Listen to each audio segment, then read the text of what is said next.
Irmãs e irmãos, de longe, velho, caducando, não vou falar nada muito sério e vai ser muito breve mesmo. Apenas me fazer presente de coração nesse congresso. Somos soldados derrotados de uma causa invencível. A causa dos pobres, dos pequenos, a causa dos outros, das outras. Nós devemos continuar sendo radicais.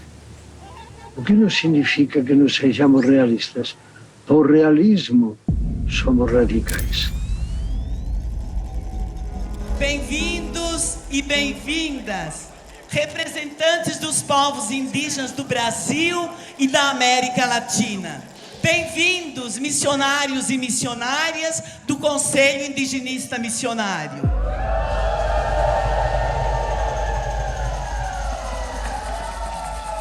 Neste congresso, celebramos 50 anos de vida e missão do CIMI. 50 anos de memória, de resistência e esperança, permeados de mística militante, de compromisso evangélico, do bem viver, da terra semal.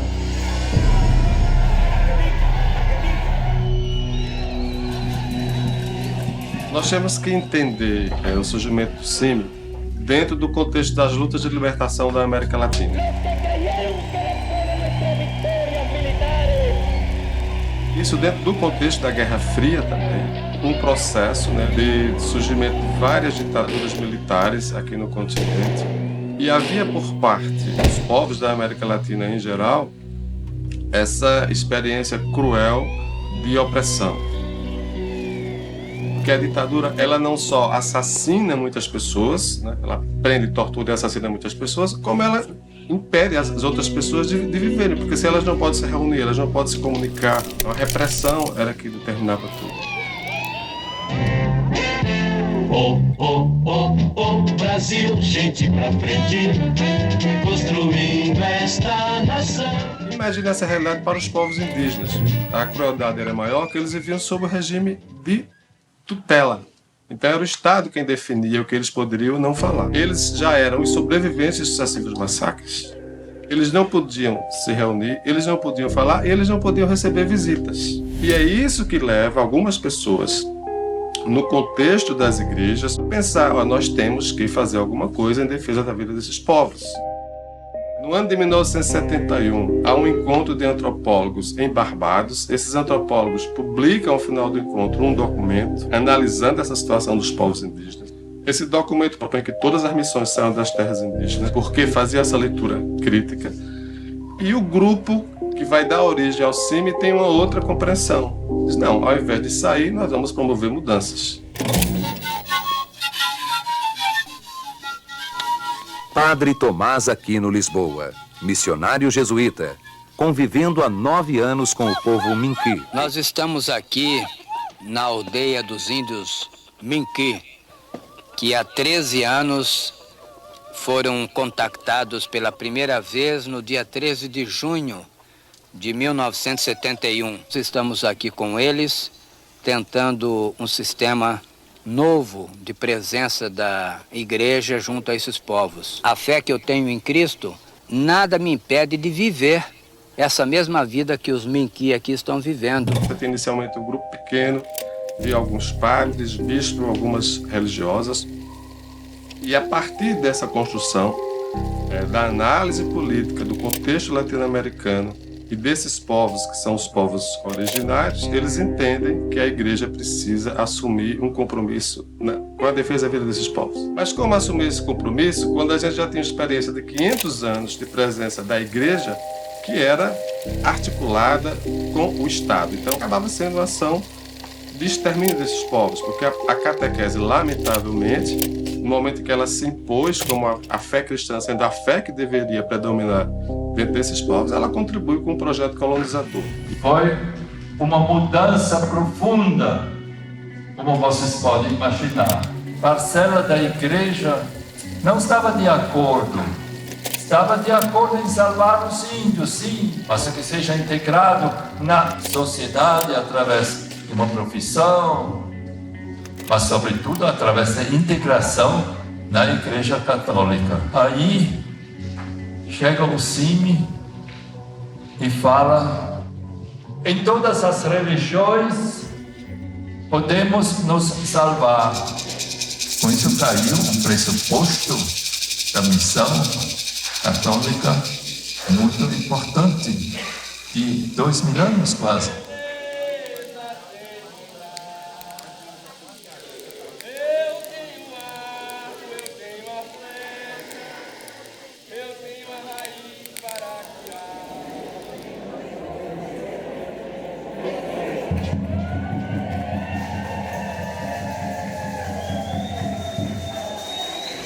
A ditadura militar olhava o território da Amazônia como um vazio demográfico. Vamos dar a terra sem homens para os homens sem terra. A Transamazônica é um passo imenso no sentido da ocupação racional de uma área que se caracteriza por um vazio demográfico só comparável ao das desoladas regiões polares. Eu vivi, assim, acompanhei, estudei, né, bastante a história de um povo que realmente demonstra a brutalidade da ditadura, né, como ela aconteceu, que é o povo Waimiri-Atuari. Quando eles decidiram construir a BR-174, Manaus-Boa Vista, né, eles sabiam que existia esse povo lá no meio. Começou a construção da estrada e os índios começaram a resistir. Simplesmente de 3.000, esse povo Waimiri-Atuari passou a 332 pessoas. Nós, do secretariado, na época, nós fomos em 75, proibidos de entrar em qualquer área indígena do país, inclusive nas missões católicas. O professor da UFAM, que está fazendo o doutorado dele sobre o CIMI, ele me mandou 16 páginas de como a ditadura tentou controlar a gente, né? Foi a época que eu mais áreas indígenas visitei, né? Porque não havia presença militar lá, então era nosso refúgio. Eram os índios que não existiam e se existiam não deveriam existir. Irmã Elizabeth Rondon Amarante, missionária da Congregação do Sagrado Coração de Jesus, convive há 4 anos com o povo Minquê. A gente tentou perguntar para eles como é que eles expressariam na língua deles essa frase, terra é vida. E foi muito interessante porque eles me fizeram uma frase na língua em que eles diziam Panamahã, Ikanamapi. E eu pensando na frase, eu não encontrava nessa frase o verbo viver.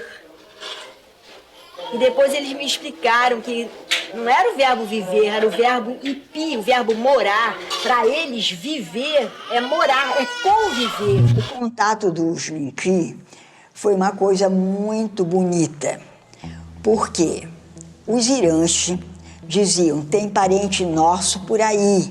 E Tomás, Adalberto, começaram a procurar esse povo que devia existir, que, na verdade, tinham sido sobreviventes de um massacre de fazendeiros. Eles puseram fogo ali na aldeia, queimou tudo, e alguns conseguiram fugir. Então, fugiu ali o velho vovozinho, como a gente chamava, que contava que a mãe dele contava para ele, porque ele era pequenininho, foi no colo da mãe que ele fugiu. Fizeram vários voos, sobrevoos, até que um dia passaram em cima de 2 malocas pequenininhas. Eles disseram, deve ser isso. Mas, entre ver as malocas do sobrevoo e chegar a encontrar o caminho para chegar nas malocas, foi outra coisa, né? Passaram muito tempo procurando e descobriram vestígios. O Tapurá disse, nós devemos estar chegando, porque tem sinal. Tem sinal. Então fiquem aqui, vocês dois, que nós vamos ver se é mesmo. E aí foi um encontro muito bonito, porque os Irãs chegaram falando a língua. Então os Minqui viram pessoas que chegavam falando a língua deles. Explicaram que eles estavam vindo como brancos, mas que eram amigos. E aí chamou Tomás e Adalberto para irem. Há uma mudança na compreensão dos próprios indígenas, porque antes eles desconfiavam de todo e qualquer branco. Agora não. Há brancos amigos, há brancos solidários. Naquele tempo ali, eles só tinham cará. Aí a Poitaú se abaixou, pegou um cará roxo e entregou para Padre Adalberto. Ele diz que até hoje ele chora, até hoje não, porque ele está no céu, mas ele chorava de emoção de ver o primeiro gesto. E aí esse grupo entende que para ampliar a ação da igreja tem que haver também a chegada dos leigos. Havia muitos jovens que estavam nas universidades ou nos seminários e que viviam sob o regime ditatorial. Essas pessoas também queriam liberdade e elas viram essa possibilidade de ter uma outra forma de viver, entrando em contato com os povos indígenas, passando a conviver com os povos indígenas. Tinha o que, 18 anos, 19 anos, e eu estava me perguntando muito sobre o que eu ia fazer da minha vida. Nessa época vinha toda essa questão indígena, que era a época da Transamazônica, né? Então, alguma coisa que saía no jornal, e quem trazia isso era o CIMI. No contexto dessas lutas de libertação na América Latina, tem uma parcela dessa população que é bastante significativa, que são os católicos militantes. E esses católicos militantes, eles são formados a partir de uma concepção teológica do evangelho vivenciado na experiência cotidiana.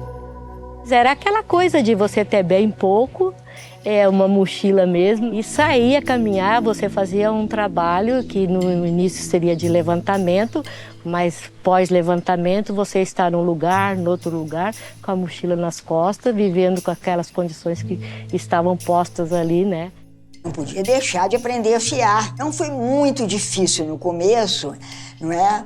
Mas às vezes eu perguntava, não, mas me explica. Ela dizia para mim, espia, Iruce. A força era se enculturar. O importante era viver a vida do povo em que a gente estivesse. A gente realmente vivia igual aos índios. Não tinha diferença nenhuma. Comia o que ele comia, vestia ou não vestia, né? Eu morei muitos anos na casa comum de palha. De palha, era um grão de fogo no centro e 2 fogos pequenos e as nossas redes por ali conforme as famílias. Além de ser mochileira, missionária, eu também mãe, que eu entrei com 2 pequenininhos e eu tinha que carregar comigo. Depois que nasceram, eu carregava para lá e para cá. Mochila e criança no colo, né? E fazer cama onde dava com folhas de coqueiro, tal, foguinho ali para se esquentar, botava as crianças no meio. Não é sem conflito, não. Tem conflito, porque é aquela questão da mãe, que tem que fazer isso, tem que cuidar dos filhos, não sei o quê. A gente vive conflito, mas acho que valeu. Eu faria tudo de novo. O CIMI se coloca no primeiro momento como porta-voz desses povos. Então, os missionários é quem vão naquelas aldeias longínquas e veem, né, o que está acontecendo, trazem a denúncia. A imprensa tem um papel fundamental. Alguns jornalistas, especificamente, inclusive, vão pegar informações privilegiadas dessas pessoas que vêm das aldeias, né? A denúncia era feita, havia repercussão internacional. O CIMI foi para as terras indígenas com uma consciência muito grande da ausência do Estado e que a gente não iria substituir o Estado, mas no processo de formação dos povos indígenas, para que eles entendessem que dependeria deles a luta para que o Estado assumisse a sua responsabilidade, é importante que eles se organizem e que a voz deles seja escutada. Então, no primeiro momento, a gente atua como porta-vozes, mas depois os povos vão chegar até esses meios de comunicação, vão fazer suas próprias denúncias. E a promoção das assembleias de chefes indígenas foi muito importante para isso. Fui pelo enganando foi o branco. sempre o índio foi pisado pelo branco. Então hoje, o branco, o que esse me representa índio? 1974, o ano que é fundado o Regional Mato Grosso, acontece no mês de abril a primeira assembleia, chamada Assembleia dos Chefes Indígenas até então. Várias pessoas que passaram a estudar o que tem sido chamado de movimento indígena contemporâneo dizem que ali foi a pedra fundamental desse processo de atuação. Então, esses povos nunca haviam conversado entre eles, então de repente eles começavam a ouvir que havia questões muito comuns. Muitos eram inclusive inimigos históricos, que foram usados no processo de colonização. 9 povos que foram na primeira assembleia se encontram ali, né? E agora quem somos nós? Nós somos os índios, né? Somos índios, né? Então a partir dali se desmistificou essa palavra índios, ficou uma palavra que unia. Alguns antropólogos criticavam, sim, diziam como é que vai juntar povos que são historicamente inimigos, mas na verdade eles não eram historicamente inimigos, né? Eles tinham sido transformados em inimigos pelo próprio Estado, né? E aí começou, mas você faz a flecha diferente de nós, tem artesanato diferente. Não, porque eu sou Iranche, eu sou Rikbaksa, né? Eu sou Kayabia, Piacá. Então começou automaticamente, na primeira assembleia, já assim, a se assumirem como povos. Cláudio Souza, Guarani, Posto Dourado. Muitos brancos podem dizer, isso são coisas dos padres, são os padres que estão instigando os índios. Mas nós temos que mostrar a essa sociedade dos brancos que é o índio que está assumindo a luta. Grande maioria dos brancos tratam o índio como crianças, dizendo, as crianças, os índios não fazem essas coisas, são os padres. E nos próximos anos, pipocam assim várias assembleias acontecendo em vários lugares do Brasil e vão justamente fundamentando o processo de 87 e 88 até chegar a constituir. Falando ao Brasil, declaro promulgada o documento da liberdade. A Assembleia Nacional do CIMI de 1985, a gente já sabia que haveria uma Assembleia Nacional Constituinte e o nosso tema foi a Assembleia Nacional Constituinte. E desde lá a gente entendeu, de 1985 a 1987, a nossa tarefa é articular os povos indígenas, informar os povos indígenas e preparar os povos indígenas para ocuparem Brasília durante a Assembleia Nacional Constituinte. Então foram 2 anos de preparação, a gente também entendendo o que era o processo constituinte.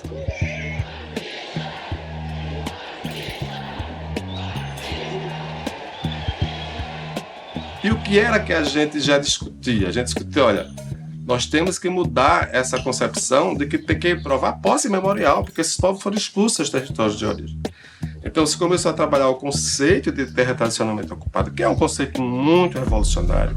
Sim, foi o grande responsável da gente ter a Declaração de Direitos dos Povos Indígenas na Constituição de 88. Tinha que trazer aqui essa memória de Dom Erwin Kreutler, no ano de 1987-88, como presidente do CIMI, que conseguiu o que hoje é a base de toda a argumentação jurídica que nós temos hoje para a defesa dos povos indígenas. Quantas vezes nós andamos de Pôncio até Pilato, de senador para senador, de constituinte para constituinte, para convencê-los sobre a necessidade de mudar completamente a visão dos povos indígenas do Brasil. E vocês lembram aquela grande vitória, votação plenária, na sessão de 30 de agosto de 88, o capítulo sobre os índios obteve 437 votos favoráveis. Para nossa surpresa, para a surpresa da sociedade nacional e internacional, a forma como os povos indígenas ocuparam Brasília. Então você tem os indígenas acampando em Brasília, disputando com os parlamentares, né? Sim, o CIMI fazendo assessoria, mas o que vai definir de fato é a mobilização dos povos indígenas, é a presença dos povos indígenas no Congresso Nacional. Jarbas Passarinho, vocês conhecem e sabem. Aparentemente ele não estava muito favorável às nossas ideias a respeito da Constituição. me falaram: tu tens que falar com Jarbas Passarinho urgente, é questão de vida ou morte. Nós temos que convencer o centro a respeito de sua responsabilidade em favor dos povos indígenas. Eu disse: mas pelo amor de Deus, o Jarbas está em luto. Eles disseram: não, tem que fazer hoje. Telefonei de noite para Jarbas Passarinho para ele me receber. Ele me recebeu, nos recebeu. E eu então falei para ele: olha, senador, o senhor nasceu no Acre e era governador do Pará. O senhor, como amazônida, tem a obrigação, a responsabilidade de lutar por esses povos. Em seguida, ele se deixou convencer, ele fez um discurso inflamado que conquistou não sei quanta gente que inicialmente não estava a nosso favor.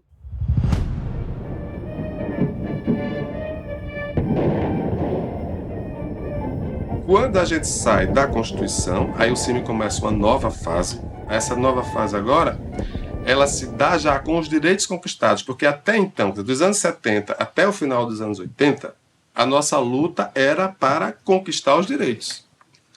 Se conquista os direitos na Constituição de 88, e agora como é que a gente vai assegurar esses direitos conquistados e vai fazer com que eles, como dizia o Donald de Câmara, eles saltem do papel para a vida.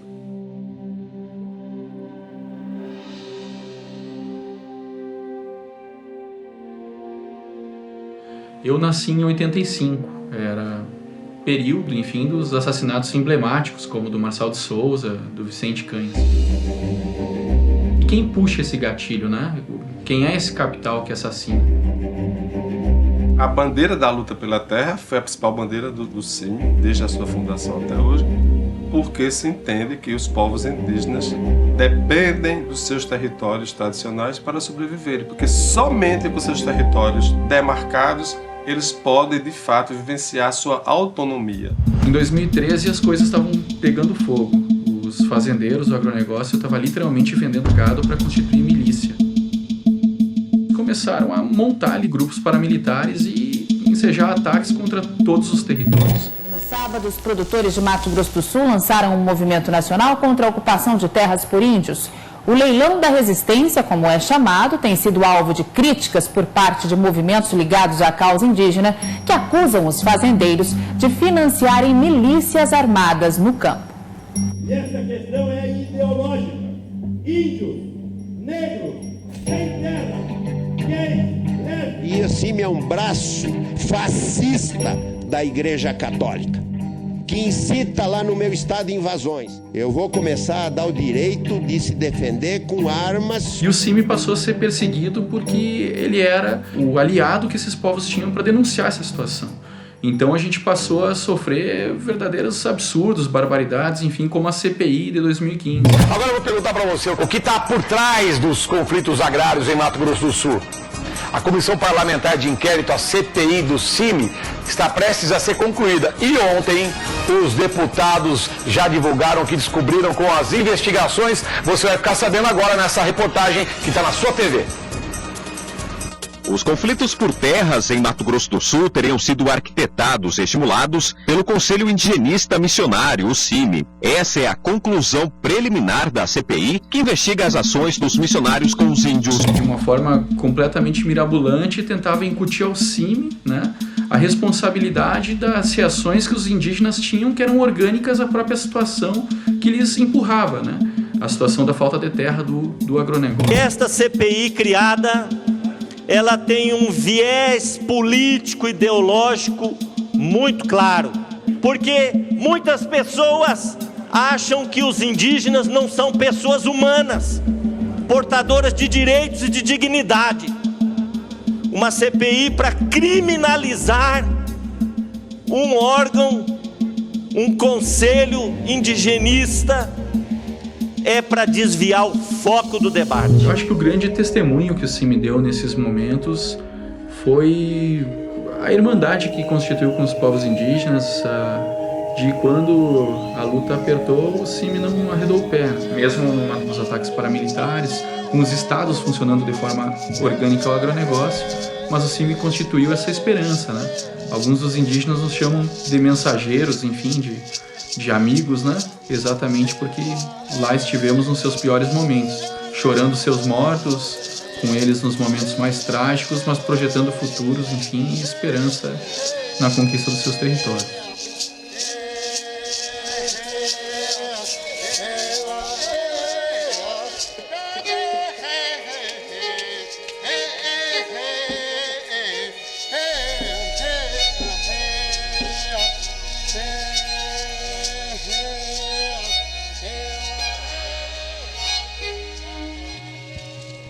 Defendendo o bem viver, missão e gratuidade, incomodando o poder, na força do encantado, coração enculturado, o índio não vai morrer.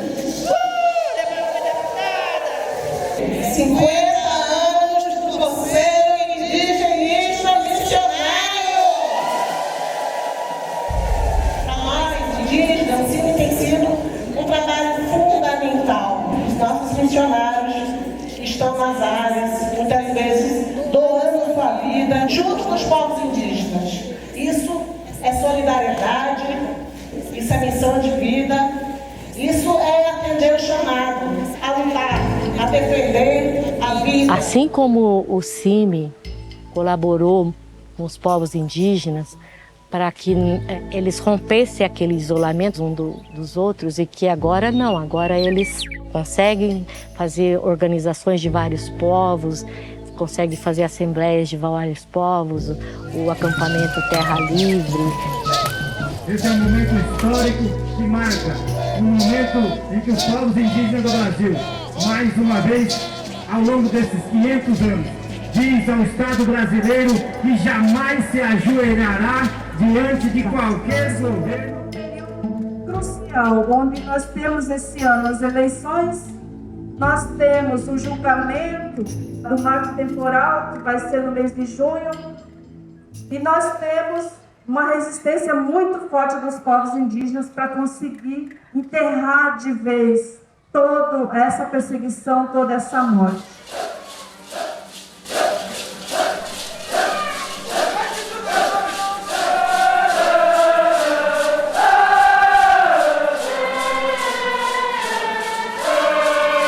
Assim como entre eles conquistaram, né, essa união, e aí a articulação e organização, eu acho que uma coisa muito importante que eu tenho esperança, né, no Esperançar agir para isso daí, é que os povos indígenas também possam, de fato, estar vendo o contexto maior, não apenas da luta específica deles, mas a luta, né, assim, dos outros movimentos, de toda a sociedade, de ruptura com esse sistema de morte. Me sinto feliz de poder ter podido sobreviver. Quase uma dezena de mártires, tanto indígenas como missionários, que caíram vítimas, não é, dessa perseguição que os povos indígenas vêm sofrendo desde 1500, não é? Mas deixa aí o companheiro Ego, né, que foi desde 71 companheiro, né, de luta, né? É um momento bonito da história. Estamos fazendo aqui a celebração dos 50 anos aqui no Centro de Formação Vicente Canhas, que aliás é um dos mártires que a gente encontrou depois de 40 dias, assassinado pelos fazendeiros. Eu acho que a resistência indígena tem sido a grande escola. E a presença nas aldeias tem sido a grande lição. Se me deve muito aos povos indígenas, muito, porque nós aprendemos com eles. Os nossos passos são aqueles que eles nos ensinaram a dar.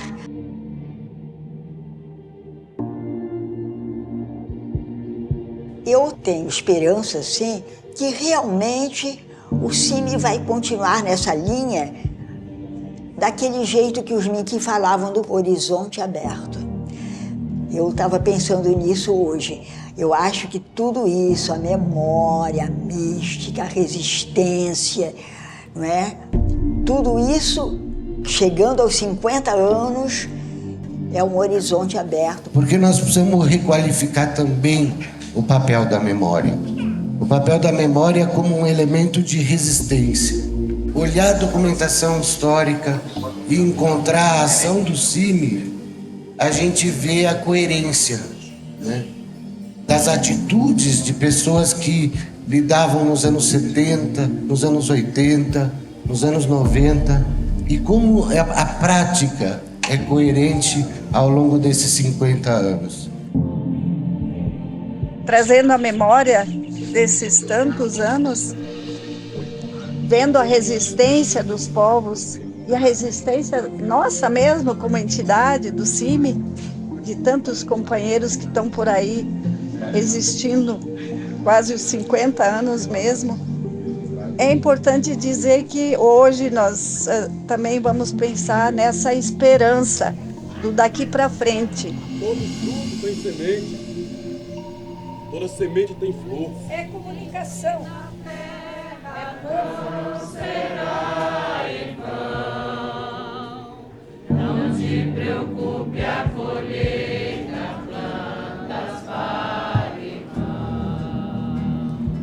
Põe a semente na terra, não será em vão, não te preocupe, a colheita, plantas para. Diante de uma realidade de agressões constantes aos direitos, a presença do CIMI leva consigo a solidariedade intencionada, com informações, com análises, com posicionamentos políticos que, socializados, podem, a critério dos povos, ser usados por eles para suas próprias reflexões, suas tomadas de decisões políticas. Mais do que nunca a profecia se faz necessária.